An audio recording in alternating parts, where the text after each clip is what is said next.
economics is key to actually get climate policy on track. Economists know about incentives. They know what actually is needed to restructure the economy. And climate policy is about economics, about actually putting the right incentives to consume in a different way, to invest in a different way, to produce energy in a different way. Hi, everyone. Welcome to the Climate Confident Podcast. My name is Tom Raftery, and with me on the show today, I have my special guest, Michael. Michael, welcome to the podcast. Would you like to introduce yourself? Yeah. Hi, Tom. Thanks for having me. My name is Michael Jakob. I'm a Berlin-based climate economist. I work on research and consulting under the label of climate transition economics. Fantastic. And Michael, I've invited you on the podcast today because you've recently published a book called The Case Against Climate Doom. Not alone have you published that book, but you've also made it freely available to anyone who wants to just go and download it. So talk to me a little bit about that. Yeah, I was very much enticed to write this book to give people a sense of hope, of agency, and I want as many people as possible to read it. So I decided to cover the open access costs, which are quite considerable, by the way, by myself. I've been in this field for almost 20 years now, and I realized that recently many people are getting more and more desperate about climate change, about climate policies, researchers, but also people in the public realm, that many people have the impression, well, it's actually too late to do any meaningful action against climate change, that we have actually missed our last chance to save the planet, to save humanity, and that we're doomed actually to live with the climate catastrophe. And with this book, I want to challenge this notion, and I want to say that there are many things we still have in our hand, and especially I want to highlight all the things that have actually gone well in the last decades, which are often overlooked. Okay. Michael, I'm going to play devil's advocate here for a second because you're an economist. You're not a physicist, you're not a climate scientist, you're not an environmental scientist. So, what does an economist know about climate? Economics is key to actually get climate policy on track.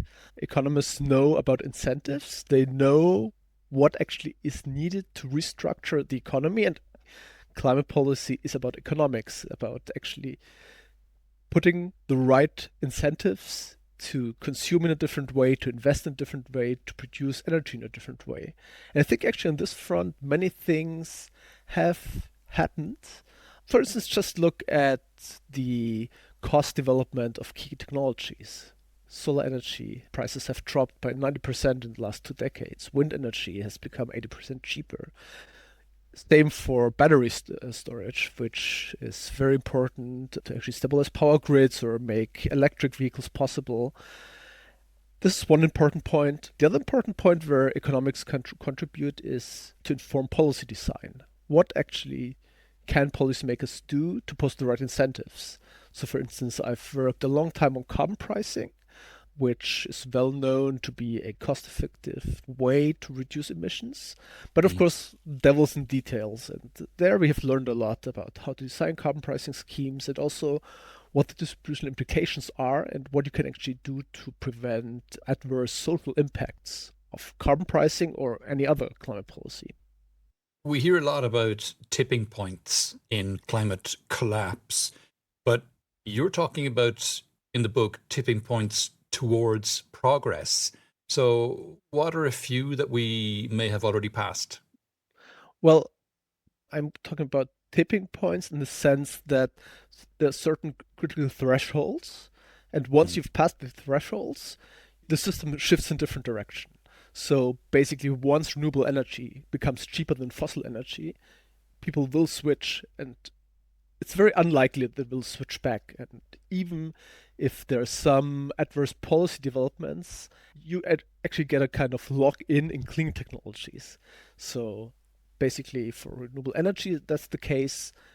Electric vehicles, in many instances, are also already at this point, especially if you look at China, electric vehicles are already cheaper than internal combustion engine Just if you look at the sales price and if you look at the lifetime price, it even gets much more favorable. So these are some social tipping points. Also, if you think about how people discuss climate change, the awareness of climate change, I think we've reached the point where there's no reasonable doubt that climate change is happening. And Mm. many people are aware of that. Climate change has become a mainstream issue that is discussed in the media, in culture, everywhere. Even though people might not yet fully act on it, I think we've still reached the tipping points in terms of actually getting this on the agenda. Mm. Okay, everywhere except the United States, but we'll ignore that for now. Well, You Tom, talked. if I may interrupt here, if I look at the polls, actually people are quite aware. Even in the United States, even in the United States, the majority of people are concerned about climate change. I think it is in the public's mind. Even it doesn't translate into policies because policy doesn't fully respond to what people want and people think. But still, I maintain that there are like two sides to it. If there are enough people who really care about climate change, policymakers need to respond. And on the other hand, also if things become easier to implement, if we know more about policies, if we technologies get better, it also becomes easier for policymakers to implement policies. Yeah, it doesn't seem to impact people's vote in the United States, though. Mm. Yeah, I That's mean, the US is a very special case where actually climate change has become part of the culture wars, has become part of an identity politics thing. I think this is a very big concern, not only in the United States, everywhere, that actually climate policy is attacked by populists as a kind of, yeah, ploy by the elite to kind of trick poor people or the normal people of their money and just impose new regulations, new taxes to take away individual freedoms. That's a real concern I have. That's one of the biggest obstacles to climate policy or to actually climate change mitigation, in my view. But still, in many cases, this might hold up policy, but still will only do a little bit to obstruct change because even if you are a climate denier, if you can make good money with renewable energy, or if the electric vehicle is cheaper than the combustion engine, people will actually switch to clean technologies. I mean, if you look at the US, look at Texas. Texas has become the green energy powerhouse of the US. It's not because people are concerned about climate change, it's just because renewable energies are cheap and people make good money out of it. yeah, yeah. Texas and California. California might not be that surprising, but Texas No. certainly is. And I saw a report just recently from Ember talking about how 24 by 7 solar power is now possible. So 24-hour a day solar power, 7 days a week is now possible in many cities throughout the world economically. So bringing economics into your point, economically, it comes now at a cost of about $100 per megawatt hour. And that price is only falling day by day by day as, to your point earlier, the renewables and the battery storage get cheaper. Yes. And when I say solar power, I mean obviously solar power, for it to be 24 by 7, it has to be firmed up with battery storage. So they're saying in most, well, in a lot of the sunny regions, they talk about Los Angeles and lots of other cities where this is now possible. So that has to give people hope, right? I think it should. And that's just the beginning. I mean, new battery technologies are being developed, also new ways actually to interconnect grids or other ways to store energy, not only batteries, also there are new approaches to store heat that are being used, like sand batteries and so on for heat. I think there's so much possibilities, and really, if we put our minds to it, we can do that, and that's what I want to say with this book. So don't get me wrong, I'm not saying everything is fine, we should not worry. I'm saying, okay, the situation is serious, we should worry a lot, but we should not let this concern bring us down and despair. Rather, we should look at all the opportunities there are and all the possibilities we have and think about how we can actually tap into these possibilities. It's great that the renewables and storage are becoming so cheap, but do you see that translating into policy change? Yes, yes, I think. I think it does actually, because it just becomes so much easier to implement policies. So if you look at what has happened around the world, like the number of climate policies that have been implemented skyrocketed. Now, globally, there are about 5,000 climate policies, things like starting from carbon pricing, renewable energy standards, building codes, fuel efficiency standards, and so on. And I think the technological developments have helped actually to bring these policies into place. Mm. And basically, I'm talking to many people from low and middle income countries, and there's a lot of momentum actually to reap these possibilities of clean energy and also give policy support. So just take Ethiopia as one example that has banned combustion engines Mm. and say, okay, now we go fully electric. We have all this renewable energy and we can use this to actually power the transport sector. This is very encouraging, and especially many benefits that come with that are not yet fully realized. Like, for instance, air pollution is like a huge issue that if you switch away from combustion engines or from coal-fired power plants, you clean up the air, and this greatly improves public health. And this is often not appropriately taken into account. Or the whole geopolitical situation. So many countries are actually dependent on fossil fuel imports, but if you Mm. switch to renewables, you get more autonomous in terms of your energy supply. And this is a great benefit that countries can reap, in addition to actually the climate benefits and in addition to the cost savings of renewable energies. Also, Yeah. if I may add to that, yeah, I've worked on Vietnam. Vietnam is also one success story when it comes to renewables. And actually, they are building up solar big time. And actually, they have realized that the story is not that they should build coal because it's cheap. They've realized they should build solar because firstly it's cheap and it has a lot of additional benefits. And I think more and more countries are going in this direction. Do you think the private sector or governments are now leading the charge in the energy transition? That's a very good question. I think it's like a co-development, a co-evolution of both. That actually private sector are driving technology progress. This progress actually enables governments to implement more ambitious policies, and these policies again actually drive innovation because you see there's a demand. If you see, well, for instance, in the European Union, we have a carbon price. There's actually a lot of demand for clean technologies, not only for the power sector, but also, for instance, for industry. And if you put your money to this, you can actually benefit from it if you are one of the first movers and you can capture the market share. Think about steel production, think about aluminum production, think about all these hard to abate energy intensive sectors. And there's so much going on both sides. There's a lot of research and development going on the private sector, but there's also a lot of new regulation going on.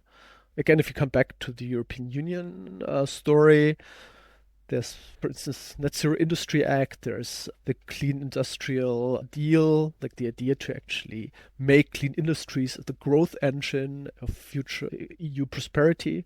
And I think there's a lot of policy support for clean technologies. On that topic, if we look at the actions of China versus the actions of the US, China is powering ahead. We saw that in 2023, China rolled out record amounts of renewables, and then they blew through that again in 2024. And so far in 2025, they've blown through again what they installed in 2024. At this time in 2024, they're way ahead in 2025. It's not just rollout of renewables, it's also the electrification of transportation, both road, rail, and they're starting into maritime and buses as well, of course. Whereas, as I said earlier, the US is backpedaling furiously on its commitment to climate. And you talked about first mover advantage. The future is obviously, just if you look at the economics alone, renewable energy, because it's cheaper and cleaner and faster to deploy. So it's a no-brainer that it is the future. whereas the US is doubling down on the old stuff. So if you look to the future, you got to think China is going to power ahead because A, they've got all the advantages of renewables. B, they know how to do it because they've done it for themselves. So now they've got the expertise. And so they can export that knowledge. And they have to be, you would think, the global economy of the future, given all these advantages that they have, while the US hands them their role as the future leader. I think you're absolutely right. China is actually using the development of clean technologies to overtake the US. And I mean, the US has a lot of potential too. I mean, just think about geothermal. There's so much knowledge about drilling technologies. There was also a lot of activity in carbon dioxide removal, so techniques to take out greenhouse gases out of the atmosphere. The question is, what of this will survive if they're dealing with a government that deliberately tries to hinder them? They might just move elsewhere. Might be China, might be Europe, might be somewhere else on the planet. It's hard to tell, but yeah, I think the US is about to miss the bus, not Yeah. only in terms of climate change, but really in terms of future economic development. Europe has just rolled out the CBAM, the Carbon Border Adjustment Mechanism. That's both praised and criticized. How do you see it shaping global climate policy and trade in the next few Hmm. years? Yeah, I work a lot on the CBAM. I think it's actually a very encouraging development because, firstly, it should be clear that some kind of leakage protection is necessary. Otherwise, dirty industries, carbon-intensive industries would simply just move out of the EU and just export their products to the EU, and they can produce elsewhere at much lower costs because they don't have to bear the carbon costs. So this would just undermine actually the EU climate targets without really reducing global emissions. Basically, what the carbon border adjustment mechanism, the CBAM, does is to impose a carbon price comparable to the one in the European emission trading system to certain imports from carbon intensive sectors. So, this is, for instance, steel, fertilizer, aluminium, cement, electricity, and so on. It's very important actually to extend this carbon pricing to imports to have like a level playing field between Yeah. European producers and other producers. And I think this is actually a very encouraging development because it allows the European Union to carry through their climate policies. At the same time, it also provides an incentive for firms in other countries to become cleaner. It's not only a disadvantage for other countries, it can also become an advantage. If you're cleaner than your competitors, you can gain market share on the European market. And in your experience advising policymakers, what kind of framing actually gets them to move? Would it be fear, opportunity, something else entirely? Definitely opportunity. Policymakers think about, okay, what's in it for me in a way, in terms of votes or in terms of standing of the particular ministry or agency I'm working with. And they want to see something coming out of what they do. So policymakers like to see some kind of action on the ground to either have a project realized or have a certain policy put in place somewhere. I'm working a lot in the development cooperation context. So I'm advising the German Foreign Office in their dealings with Indonesia. There's like this Just Energy Transition Partnership, which mobilizes funds to support the just energy transition in Indonesia. And of course, if we could do something that actually shows how German development funds have helped to propel the energy transition in Indonesia, that's very good for policymakers here who are doing that, because that's their mission statement. You talk in the book about climate doom being both inaccurate and unhelpful. Why do you think the narrative of despair still dominates so much of climate communication? There are different reasons. One, this fear has, of course, been used to mobilize people, to tell them, okay, if we don't act, something very terrible will happen. And I think actually there has been a lot of misunderstanding about the tipping points, 1.5-degree targets, because in the media it has often been presented as like an absolute target, and if we miss that, we're doomed. Like Mm. it's game over, which is not the case. Of course, this is a very sensible target, and if we still allow 1.5 degrees of global warming, we have a very good chance to avoid the most serious impacts. But even if we go above 1.5 or even if we go above 2 degrees, every single ton of CO2 we avoid helps to lower the probability of catastrophic impacts.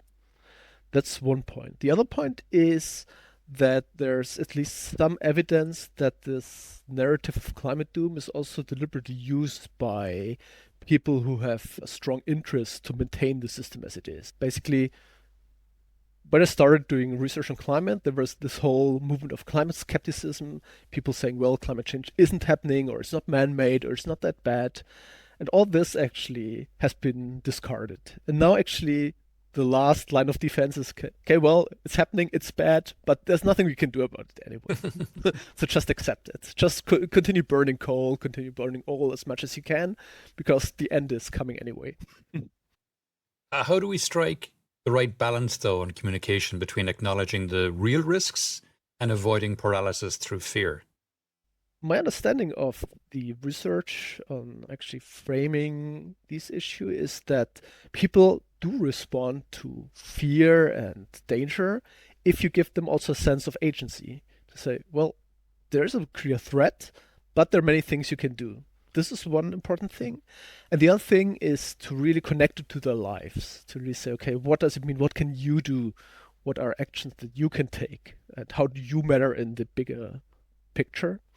And thirdly, you can also say not only what you need to do or what you need to sacrifice, but also what you can benefit, how the world could look like, how a carbon neutral world could look like, and what could also be advantages of that. Addressing climate change is like a big social challenge, and you need to make a lot of reforms, changes. And these changes can also work for the better. Like, for instance, if you think about transport, it's not just about doing everything the same way we did, just going to electric cars. We can just design our cities in a better way, that we have shorter travel distances, which can not only reduce emissions, but also improve our qualities of life.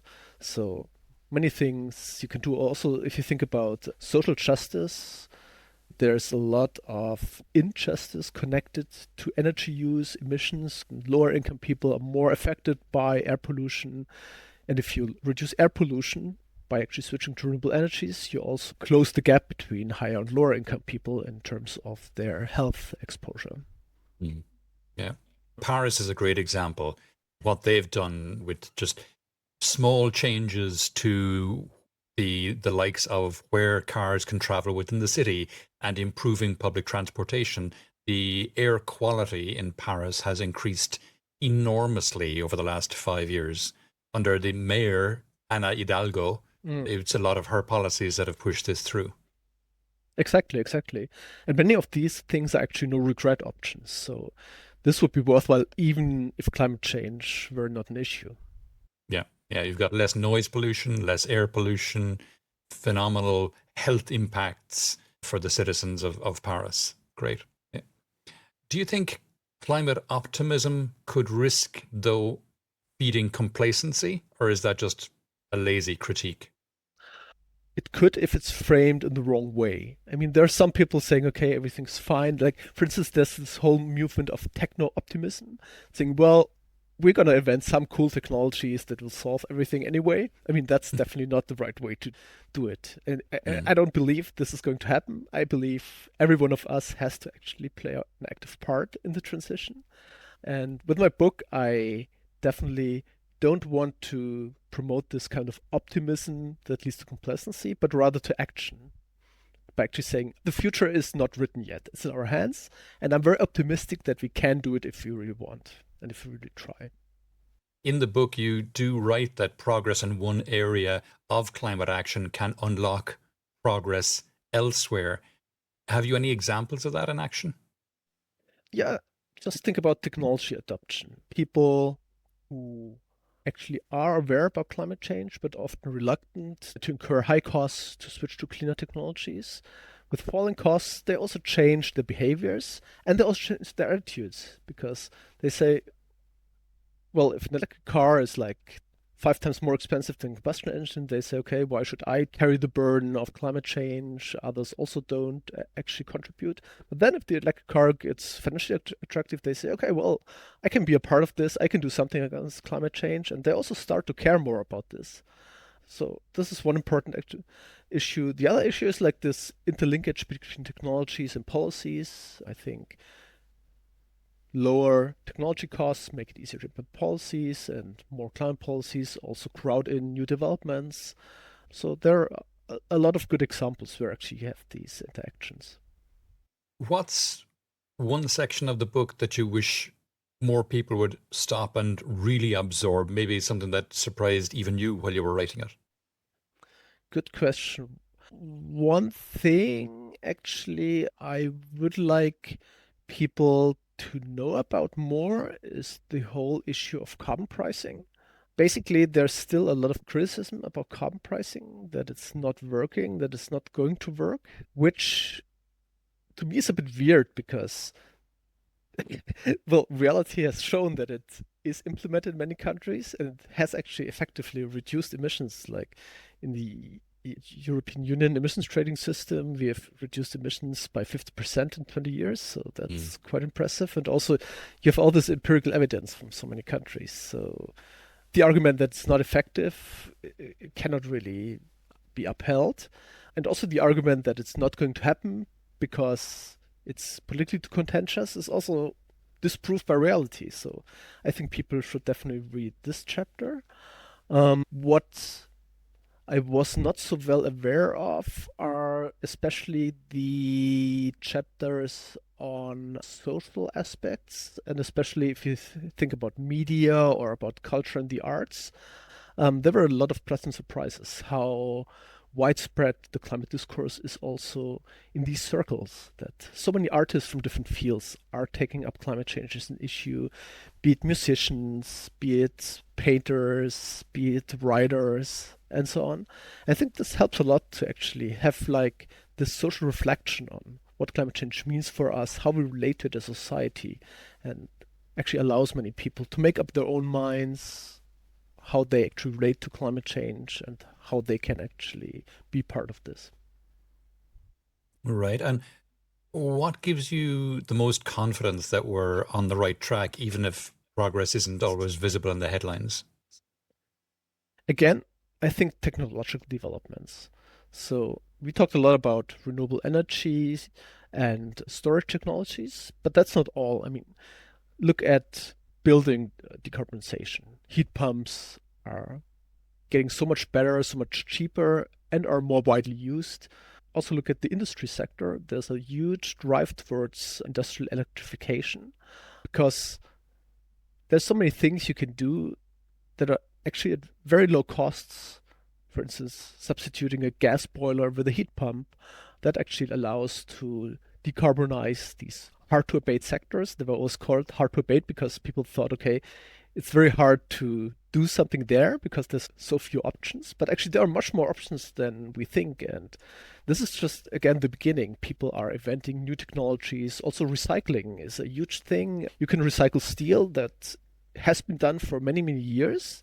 It even saves costs. Hmm. And this is not even a real technological innovation. It's more like an organizational policy innovation to just actually put the right systems in place to recycle steel. And you can also recycle cement. It's just not done because it's financially not worthwhile. But if governments put the right incentives, you could also do that. These are just a few examples.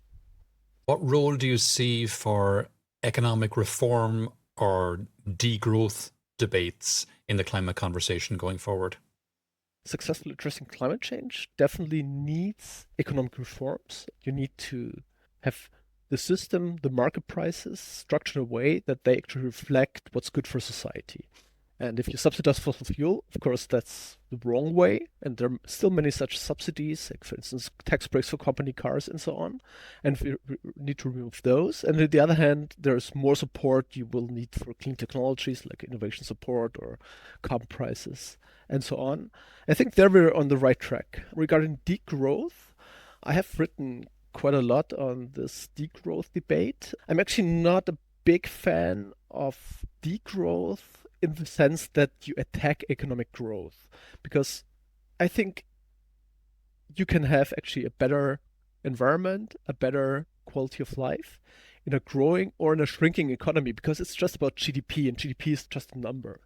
But degrowth really contributes, and where you should definitely look at is the whole issue of changing lifestyles to do things in a smarter way, whatever you name it, like downsizing, living in smaller apartments, actually repairing things instead of throwing it away and buying new stuff, or building communities. And I think also this connection to the social realm is very valuable in the degrowth debate. If you disregard this whole growth degrowth thing, I think the degrowth community has a lot of inspiration of actually changing lifestyles and changing ways of social organization that one should definitely take into account. Okay. Not an economist. So this is obviously a question being asked from ignorance and naivety rather than anything else. But would you say that switching from an internal combustion engine car to an electric vehicle is a form of degrowth because you're consuming far less? Yeah, exactly the question. You can say it's degrowth because you actually put in fewer resources, but the economist would say no, it's not degrowth, it's just more efficiency. And actually, you get the same service. Like GDP would actually measure the amount, the value of what you get out of it. So if you get out the same or even more with low resource input, economically, this would be economic growth. And Okay. maybe if you come back, there's Herman Daly, one of the apostles of the degrowth movement, who actually coined this concept of a steady state economy. But actually, even Daly does not really talk about degrowth in the sense of a shrinking GDP. He says, okay, growth is about consuming more stuff. And actually, a steady state economy is about getting better stuff. So the idea is to have like a steady level of resource use that's actually sustainable, but still having some innovation. You can always make better stuff and do things in a better way. I mean, I'm not only talking about technological innovation, but also social innovation. So if you get like a good quality of life, everyone is healthy, has what they need, you could understand this also as economic growth at a low resource input. And so I think this question whether it's growth or degrowth, I think it's more semantic. And what we really need to care about is how to ensure a good life for everybody without Mm. actually ruining our planet. For anyone who's listening who wants to stop doom scrolling and start doing something productive, what's one concrete action you'd point them to today? If you want to make your behavior more sustainable, the very obvious entry points are mobility, flying less, active travel, so biking or walking instead of taking a car or switching to public transport. These are very simple options to reduce emissions. The other thing is food. So, of course, animal products produce a lot of emissions. So, if you can forego, especially beef or any kind of meat, that actually can help save a lot of emission. But of course, it goes much further because climate change needs a systemic change. So, you can also be part of this broader systemic change. And that very much depends on what your, let's say, special abilities are. So if you're an artist, you could use your arts to actually communicate climate change. If you work with children, you can explain to them what climate change means. Or if you are in the policy sphere, you could, of course, put your skills to work to actually work towards more sustainable policies. Mm. And I would argue that the most powerful thing people can do is to prioritize climate when it comes time to vote. Prioritize it over absolutely everything else. Look for the political party in your area that has the best climate policies, ignore all their other policies, and vote for climate. Definitely, definitely. I very much agree. Yes. Okay, a left field question for you, Michael. If you could have any person or character, alive or dead, real or fictional, as a champion for climate action, who would it be and why? Oh, wow, that's a really big one. I guess I would choose Albert Einstein. I think I think he would have the necessary charisma and people would believe if he says so that it must be right. Brilliant. Okay, superb. We're coming towards the end of the podcast now, Michael. Is there any question I didn't ask that you wish I did, or any aspect of this we haven't touched on that you think it's important for people to be aware of? We've covered quite a lot of material. I mean, one thing we could delve into a little bit is the whole issue of international climate negotiations. Because many people are only looking at the international level and say, okay, well, there's not much progress there. This actually is a lost cause. And I would also like to put a little bit more realism in what you can expect from such global negotiations and how necessary they are. Many people actually think that as climate change is a global challenge, we need a global solution. And we have the UNFCCC, United Nations Framework Convention on Climate Change, and actually annual conference of the parties where climate negotiations are taking place. And we don't see a lot of progress there. And many people think this is like a sure sign that we cannot advance on climate policy. But I think this is only true up to a point, because what really matters is what happens on a local level. So, what policies governments implement and what actually consumers, investors do.